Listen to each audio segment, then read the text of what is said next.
Here are your key points for Econ Chapter 1. You can see them listed on the board by page number. These are the things that you will have to know when it comes time for test over Chapter 1, when it comes time for unit test over Unit 1, Chapters 1, 2, and 3, and when it comes time for your final exam at the end of the semester.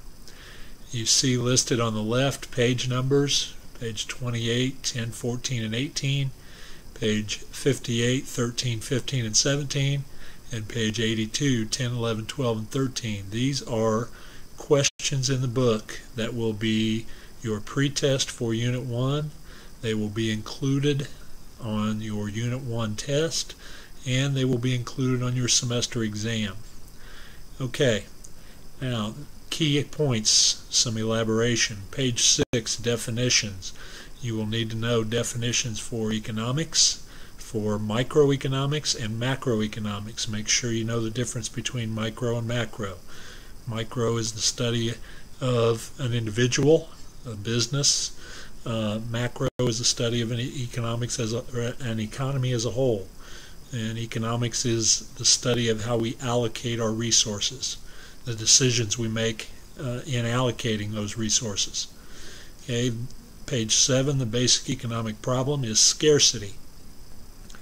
We don't have enough of the resources we need, and that causes a problem because we have to make decisions on how we're going to allocate those resources. Okay, everything in economics is based on this problem.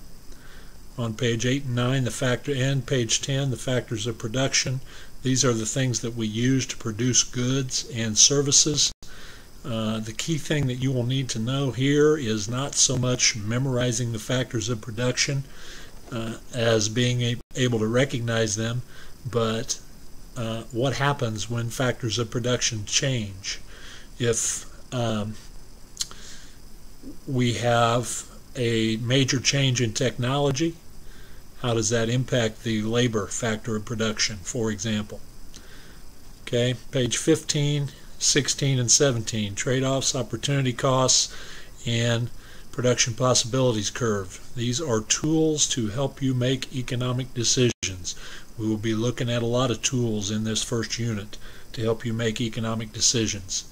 Okay, trade-offs are the things that you choose from, the things that you would have to give up in order to make a choice. Okay, an opportunity cost is the next best trade-off. So for example, if you are going to look at going to college, as opposed to the trade-offs for that would be going to work, living at home, making not spending the money that college would cost, saving money. Which of those would be the trade-offs? Would be those three things. The one that would have the next best value to you would be the opportunity cost.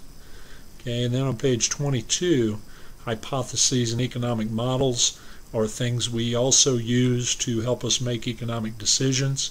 You should be aware of how to formulate a hypothesis, which is a guess as to how you think something will turn out, an educated guess, and then you test and apply information, and gather information to help you prove whether your hypothesis is true or not. And then on page 24, you need to be aware of schools of economic thought. And those would include basically the Democrats and Republican point of view in our country. Okay, and there are other schools of economic thought, but those are the two main ones.